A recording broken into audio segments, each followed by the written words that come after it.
Selamat siang pemirsa, saya Irwan Saragih kembali hadir menemani Anda dalam Sumut hari ini siang. Siang ini kami telah merangkum sejumlah informasi terkini di antaranya. Arus pendek listrik, ruang arsip BRI Cabang Lubuk Pakam terbakar. Jaringan narkoba antar provinsi dibekuk Polrestabes Medan. Forkopimda Simalungun sambut kedatangan Kajari baru. Selain cuplikan berita tadi, kami juga akan menghadirkan beragam informasi lainnya. Pemirsa, kita jelang Sumut hari ini siang selengkapnya.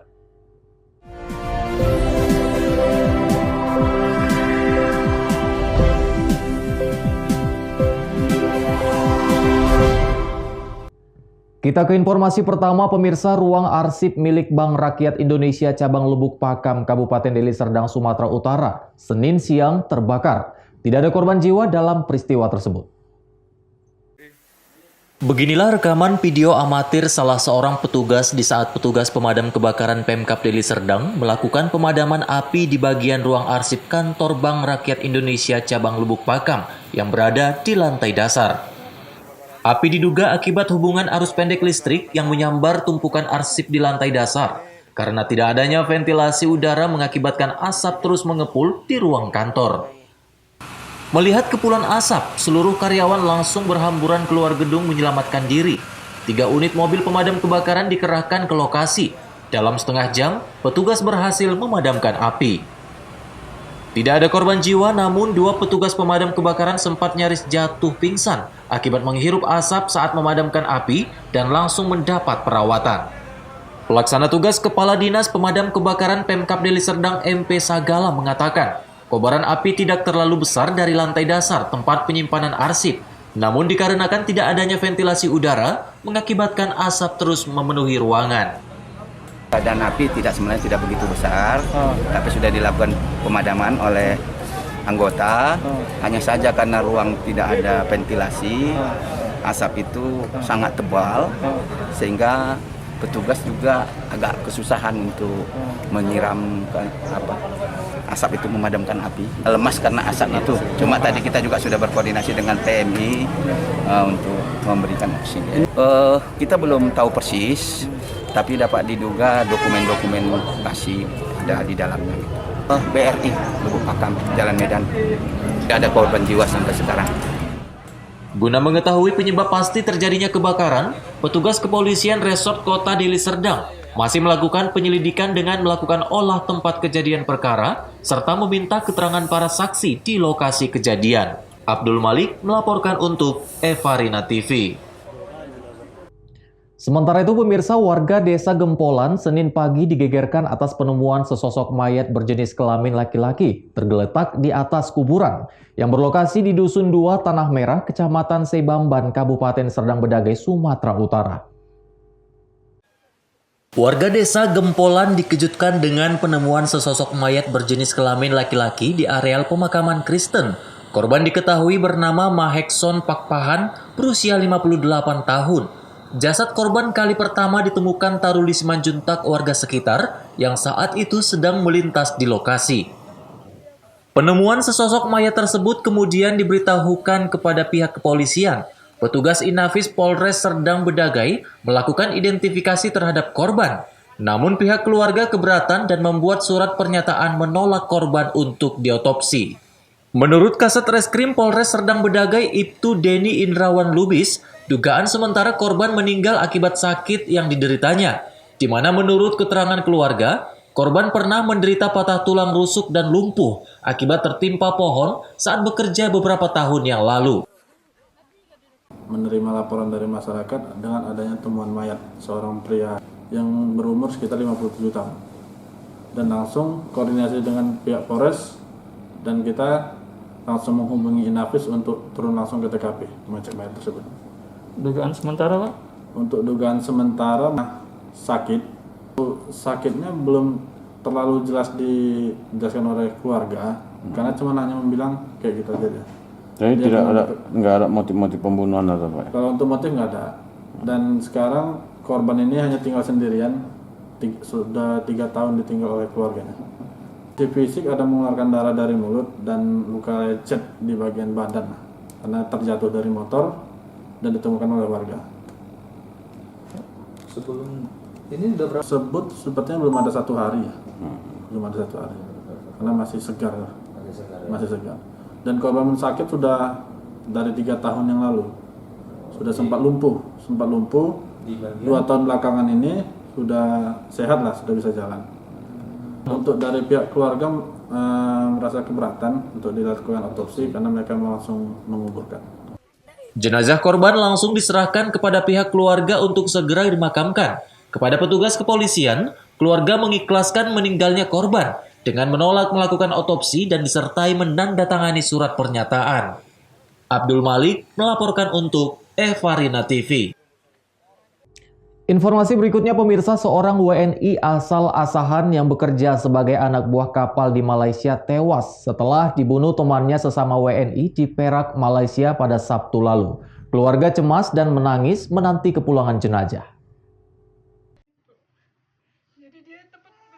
Ahmad Yunus, WNI asal Air Joman Asahan, Sumatera Utara ini meregang nyawa setelah dibunuh oleh temannya sendiri yang juga sesama WNI di dalam kapal di Sungai Tiang, Perak, Malaysia pada Sabtu lalu. Suasana duka menyeliputi kediaman korban di mana ibu, istri, dan 2 anaknya harus kehilangan seorang tulang punggung keluarga. Korban merupakan seorang pekerja migran ilegal yang telah 2 tahun bekerja di Malaysia sebagai anak buah kapal. Hingga kini keluarga cemas karena tidak memiliki biaya untuk memulangkan jenazah kembali ke tanah air agar segera dikebumikan. Meninggal. Kapan diketahui suami meninggal? Malam minggu. Penyebabnya apa, Mbak? Karena ini penyebabnya katanya seloroh, apa gitulah, cakap-cakap. Mungkin nggak senang gitu lah. Pelakunya WNI juga atau warga luar? Orang Indonesia juga, sama, satu kampung, satu kawanan. Dibunuh pakai apa dia, Bu? Pakai pisau cutter. Pakai cutter ya. Itu pun katanya nggak ada perlawanan. Dalam video amatir pasca kejadian, pelaku yang sempat kabur akhirnya berhasil ditangkap setelah keluar dari persembunyiannya. Keluarga berharap pemerintah Indonesia dapat membantu proses pemulangan jenazah. Wanda Pratama melaporkan untuk Evarina TV.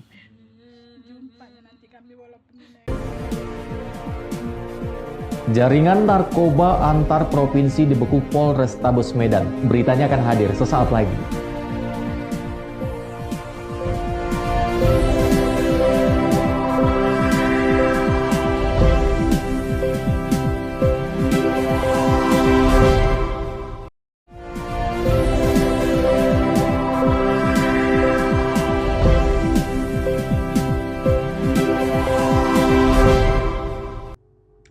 Terima kasih Anda masih bersama kami, pemirsa. Petugas narkoba Polrestabes Medan berhasil menggagalkan peredaran narkotika jenis sabu seberat 2 kg.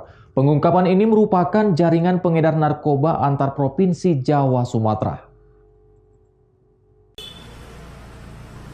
Awalnya petugas melakukan penangkapan terhadap seorang tersangka berinisial H dari salah satu kamar hotel di Kota Medan, Sumatera Utara. Setelah dilakukan interogasi, dirinya mengaku akan bertemu dengan seorang tersangka lainnya berinisial S yang sudah membawa narkotika jenis sabu seberat 2 kg. Diduga berasal dari Malaysia yang akan diedarkan di Pekanbaru dan Jawa Timur. Tersangka S dibekuk petugas Satuan Reserse Narkoba Polrestabes Medan saat tengah duduk di belakang rumah warga dengan maksud menunggu rekannya H. Setelah melakukan penggeledahan, petugas menemukan 2 bungkusan yang mencurigakan dibalut bungkusan teh Cina. Setelah dibongkar, petugas menemukan narkotika jenis sabu seberat 2 kg yang akan diserahkan S dan H kepada seseorang berinisial A yang kini masih dalam pengejaran petugas dan berstatus sebagai DPO. Baik, pada kesempatan ini kami akan sampaikan Sat Narkoba Polrestabes Medan telah berhasil mengungkap upaya peredaran gelap narkotika jenis sabu seberat 2 kg pada TKP di Jalan Seiblutu. Ada sebanyak 2 tersangka yang kita amankan yang mana yang bersangkutan rencananya akan membawa barang ini ke Jawa Timur. Jaringan ini termasuk salah satu jaringan luar kota, luar provinsi. Barang diperoleh informasinya berasal dari Malaysia, Sumatera Utara, kemudian akan diedarkan ke Pekanbaru ataupun Jawa Timur. Keduanya adalah mendapatkan perintah dari bosnya, pengendali untuk mengambil atau mengecek keberadaan barang, kemudian melaporkan, kemudian menunggu perintah lagi untuk membawa ke mana sesuai dengan perintah dari pengendali. Selain 2 kg narkotika jenis sabu, petugas juga mengamankan 1 klip sabu dari kantong tersangka H seberat 0,22 gram serta 2 handphone milik para tersangka. Para tersangka mengakui akan mendapat upah sebesar 20 juta rupiah jika berhasil mengantarkan narkotika jenis sabu tersebut ke tujuan. Atas perbuatannya, kedua tersangka dijerat Undang-Undang Nomor 35 Tahun 2009 tentang narkotika dengan ancaman hukuman 20 tahun penjara. Wahyu Pratama melaporkan untuk Evarina TV. Informasi berikutnya pemirsa, tagihan air naik 10 kali lipat. Perusahaan daerah air minum Tirtanadi Sumatera Utara dilaporkan ke kantor Ombudsman Republik Indonesia perwakilan Sumatera Utara. Setelah menerima laporan dari sejumlah pelanggan air minum Tirtanadi, pihak Ombudsman akan memanggil Direktur Utama PDAM Tirtanadi. Perusahaan daerah air minum Tirtanadi Sumatera Utara dilaporkan pelanggannya ke Ombudsman Republik Indonesia perwakilan Sumatera Utara. Laporan tersebut terkait keberatan pelanggan air PDAM Tirtanadi karena tagihan air naik secara tiba-tiba hingga 10 kali lipat. Warga mengatakan tagihan yang membengkak tersebut telah dilaporkan ke PDAM Tirtanadi Cabang Diski dan Padang Bulan Medan. Namun tetap diminta membayar hingga diberikan keringanan sampai 50%. Kepala Seksi Penyelesaian Laporan Ombudsman Perwakilan Sumatera Utara, James Marihot Panggabean menjelaskan bahwa keluhan soal tarif air bukan kali ini terjadi. Dirinya menyebutkan persoalan ketidakwajaran kenaikan harga PAM atau tarif air ini juga dirasakan warga lainnya. Adanya kenaikan tagihan yang melonjak tinggi ini pun tanpa ada koordinasi ke masyarakat. Banyaknya warga yang mengeluhkan lonjakan tagihan air membuat Ombudsman Perwakilan Sumatera Utara selama seminggu membuka posko pengaduan di kantor PDAM Tirtanadi. 100.000, tiba-tiba di bulan Maret kenaikan menjadi 4.236.000. Nah, namun si masyarakat ini belum membayarkan, belum melakukan pembayaran terkait pemakaian di bulan Maret karena lonjakan yang 4 juta itu. Jadi kalau kita rata-ratakan pemakaian Desember 70.000, pemakaian bulan Maret 70.000 dan Februari 80.000, artinya kalau Maret pun juga kita rata-ratakan 3 tadi 75.000 liter, berarti kan seharusnya tagihan sekitar 500.000 atau 400.000. Namun ini faktanya menjadi 4.230.000 yang menjadi tidak wajar gitu, yang dilaporkan oleh pelapor kepada kami. Dan kami pun juga telah mendengar dan mendapatkan informasi dari teman-teman sekalian di beberapa media bahwa persoalan ketidakwajaran kenaikan harga PAM ini tidak hanya dirasakan oleh satu warga ini saja. Jadi ada warga-warga lain juga merasakan hal sama, kenaikan harga PAM, tagihan PAM yang melonjak tinggi tanpa ada koordinasi ke masyarakat. Nah, oleh karena itu ini tadi kami minta agar memenuhi membuat kronologinya, melengkapi identitas dan sebagainya agar dapat kami tindak lanjuti untuk mengundang Direktur PAM Tirtanadi. Jika data telah mencukupi, Ombudsman Perwakilan Sumatera Utara akan melakukan penjadwalan untuk pemanggilan Direktur PDAM Tirtanadi. Wahyu Pratama melaporkan untuk Evarina TV. Pemirsa, puluhan warga lingkungan 6 Kelurahan Aik Tampang, Kota Padang Sidempuan kembali melakukan unjuk rasa di kantor Camat Padang Sidempuan Selatan. Warga meminta agar Camat tegas mencopot kepling mereka karena dinilai tidak mau menampung aspirasi warga terkait rawannya keamanan di lingkungan mereka tinggal. Puluhan warga lingkungan 6 Kelurahan Aik Tampang, Kota Padang Sidempuan ini berusaha menghalangi Camat Sidempuan Selatan yang akan meninggalkan kantor. Warga kesal karena permintaan untuk mengganti kepala lingkungan tidak ditanggapi serius oleh Camat Gempar Nauliha Monangan Nasution. Camat justru memilih meninggalkan kantor daripada mendengar aspirasi warga. Warga meminta Kepling di lingkungan mereka diganti karena Kepling saat ini tidak mau menampung aspirasi warga terkait rawannya keamanan di lingkungan mereka tinggal. Warga akhirnya kembali ke dalam kantor camat. Di sini warga melanjutkan aksi dengan berjoget sambil memegang spanduk untuk mengganti Kepling. Sebelumnya, warga sudah melakukan aksi serupa di kantor Lurah Aik Tampang sebulan lalu. Saat itu, Lurah meminta waktu untuk persiapan penggantian Kepling. Namun, janji Lurah tersebut tidak dipenuhi. Warga mengancam akan bermalam di kantor Camat Sidempuan Selatan jika Camat dan Lurah tidak memenuhi permintaan warga. Masyarakat tidak mau lagi untuk menunggu untuk ke depannya, sehingga masyarakat berbondong-bondong ke sini, bahkan untuk bermalam di sini untuk menunggu keputusan dari Bapak Camat. Tadi camatnya keluar kenapa deh? Kenapa dikejar tadi deh? Iya, tadi bapaknya itu keluar beserta Bapak Lurah, katanya mau ke kantor wali kota, ada panggilan dari Bapak wali kota. Untuk keperluan bermalam di kantor camat ini, warga mempersiapkan diri dengan memasak makanan untuk dikonsumsi bersama. Secara bergotong royong, warga memasak di pekarangan kantor camat Padang Sidempuan Selatan. Azan Sinaga melaporkan untuk Evarina TV.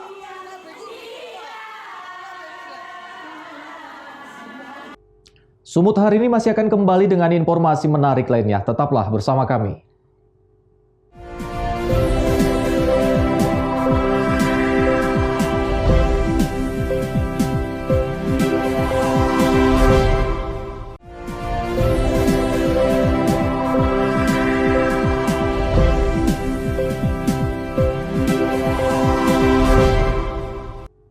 Terima kasih Anda masih bersama kami, pemirsa. Forum Koordinasi Pimpinan Daerah Kabupaten Simalungun menyambut kedatangan Kepala Kejaksaan Negeri Simalungun yang baru. Acara penyambutan sekaligus perkenalan Kajari kepada seluruh organisasi perangkat daerah di jajaran pemerintah Kabupaten Simalungun ditandai dengan penyematan hiyo oleh Bupati Simalungun JR Saragi kepada Kajari Bobi Sandri. Forum Koordinasi Pimpinan Daerah Kabupaten Simalungun, Sumatera Utara menyambut kedatangan Kepala Kejaksaan Negeri yang baru Bobi Sandri pada rapat koordinasi pemerintahan yang dilaksanakan di Auditorium Tejohan Garingging Simalungun City Hotel Pematang Raya pada Senin 15 Maret 2021. Acara penyambutan dan perkenalan Kajari kepada seluruh organisasi perangkat daerah di jajaran pemerintah Kabupaten Simalungun ditandai dengan penyematan hiyo oleh Bupati Simalungun JR Saragi kepada Kajari Bobi Sandri yang disaksikan oleh Forkopimda dan seluruh organisasi perangkat daerah yang hadir pada kegiatan tersebut. Bobi Sandri yang sebelumnya bertugas sebagai Kajari Aceh Belang Kejoren saat ini telah menjabat sebagai Kajari Simalungun, menggantikan Kajari yang sebelumnya Gloria Sinuhaji yang mendapat promosi jabatan sebagai Aspidum di Kejati Jambi. Bupati Simalungun JR Saragi mengatakan atas nama pemerintah kabupaten siap mendukung program kerja yang akan dilaksanakan dalam memberikan pelayanan kepada masyarakat. Ada kegiatan rapat koordinasi antara Muspida, sekaligus kami menyambut dan memperkenalkan Kajari yang baru. Karena Kajarinya baru 4 hari, jadi supaya dikenal sama masyarakat dan dikenal sama seluruh jajaran pemerintah, sehingga bisa untuk bekerja sama dalam rangka memberikan pelayanan di Kabupaten Simalungun ini dan percepatan pembangunan. Itulah tujuan hari ini. Hadir pada acara tersebut Danrem 022 Pantai Timur Kolonel Infantri Asep Nugraha dan Dim 0207 Letkol Infantri Roli Souhuka, Wakapolres Simalungun Kompol Evianto, dan para pimpinan OPD, Kabak, dan seluruh camat di jajaran pemerintah Kabupaten Simalungun. Dosi Simarmata melaporkan untuk Evarina TV. Pemirsa, angka kesembuhan COVID-19 di Kota Medan terus membaik. Dari data pertengahan Maret 2021, total kesembuhan telah mencapai lebih dari 11.000 orang. Tingkat kesembuhan ini dikarenakan masyarakat Kota Medan sadar akan bahaya COVID-19 dan patuh pada penerapan protokol kesehatan dalam beraktivitas.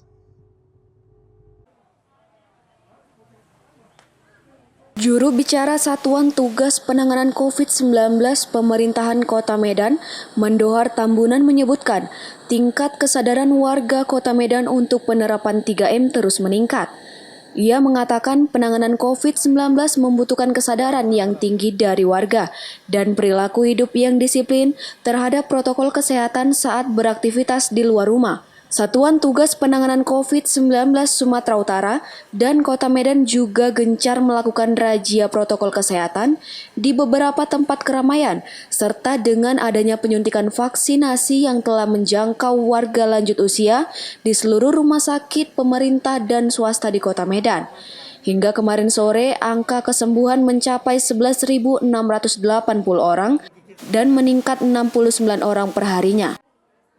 Ini status update daripada COVID-19 yang ada di Kota Medan, ini dengan suspek 520, kemudian dengan konfirmasi positif COVID itu ada 13.154 ya, penaikannya sangat tajam akhir-akhir ini 110 hampir dibandingnya minggu lalu ya, kemudian meninggal itu 427, angkanya melambat, semakin menurun ya, artinya di sini tetap itu yang terpapar pada usia yang masih produktif ke atas juga banyak ya, alias OTG kita katakan.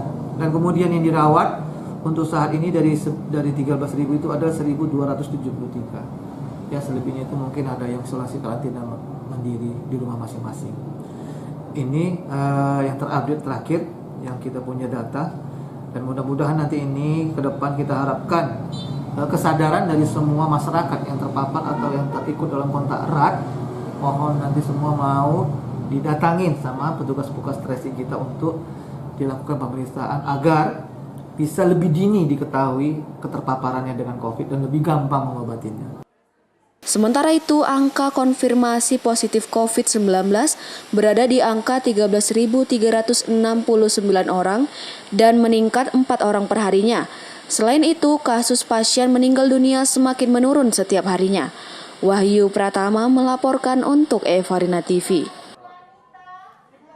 Pemirsa, informasi tadi sekaligus mengakhiri pertemuan kita dalam Sumut hari ini siang. Saya Irwan Saragih, mewakili kerabat kerja yang bertugas pamit undur diri dari hadapan Anda. Terima kasih atas kebersamaannya dan sampai jumpa.